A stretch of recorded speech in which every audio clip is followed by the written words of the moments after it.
বাংলাদেশে একটা অস্থিরতা পরিবেশ তৈরি হয়েছে। আপনারা প্রস্তুত থাকুন। 1 কোটি শরণার্থী পশ্চিমবঙ্গে আসছে।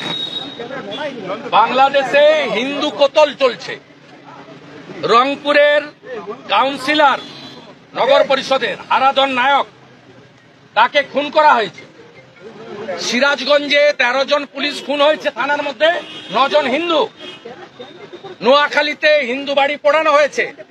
আমি পশ্চিমবঙ্গের মুখ্যমন্ত্রী রাজ্যপালকে বলবো অবিলম্বে ভারত সরকারের সঙ্গে কথা বলুন, কারণ সিএতে পরিষ্কার আছে ধর্মীয় উৎপীড়নের কারণে যদি কাউকে মার খেয়ে আসতে হয় আমাদের দেশ নেবে।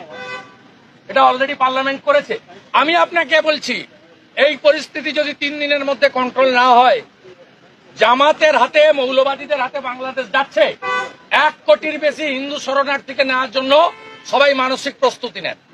আমি তো প্রস্তুতি নিয়ে নিয়েছি। কেন্দ্রকে জানাচ্ছেন না, এটা এক্সটার্নাল অ্যাফেয়ার্স ম্যাটার। এটা রাজ্য সরকারকে, রাজ্যপালকে জানাতে হবে। আমি দরকার হলে লিখবো জয়শঙ্করজিকে, ডাইরেক্ট করতে পারি না। তো আমি পশ্চিমবাংলার হিন্দুদেরকে অনুরোধ করব, যার যেখানে জায়গা জমি যা আছে আমাদের হিন্দু ভাইদের শরণার্থী হিসেবে রাখার জন্য আবার মানসিক প্রস্তুতি নেন। 48-71 ওরা তো আসবে না, ওদের সরকার হয়ে যাবে। জামাতে কন্ট্রোলে চলে গেলে তো ওদের হাতে চলে যাবে। 7% হিন্দু আছে, তাদের পলায়ন আমাদেরকে নিতে হবে। হিন্দু ভাইদের সিএতে অলরেডি সরকার করে দিয়েছে।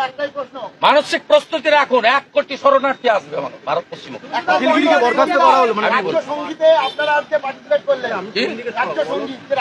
আমরা গতবারে যখন বলা হয় পশ্চিমবঙ্গের জাতীয় সঙ্গীত, আমরা তখন জনগণমন অধিনায়ক করেছি, আমরা স্বীকার করি। আজকে উনাদের ভাষা পরিবর্তন করে বলেছেন এটা রাজ্য সঙ্গীত। রাজ্যের মুখ্য সচিব যখন অধ্যাদেশ জারি করে, আপনার পছন্দ হোক না হোক আপনাকে মেনে নিতে হয়। গতবারে অধ্যক্ষের ভাষার ভুল, আমরা পার্টিসিপেট করেছি জাতীয় সঙ্গীত গেয়ে। আপনার ভারতবর্ষে জাতীয় সঙ্গীত আপনি বদলাতে পারেন না। আজকে লিডার অব দ্য হাউস মাননীয় মুখ্যমন্ত্রী 2টো পার্টে বলেছেন যে পশ্চিমবঙ্গ সঙ্গীত গাওয়া হবে, তারপরে দেশের জাতীয় সঙ্গীত গাওয়া হবে।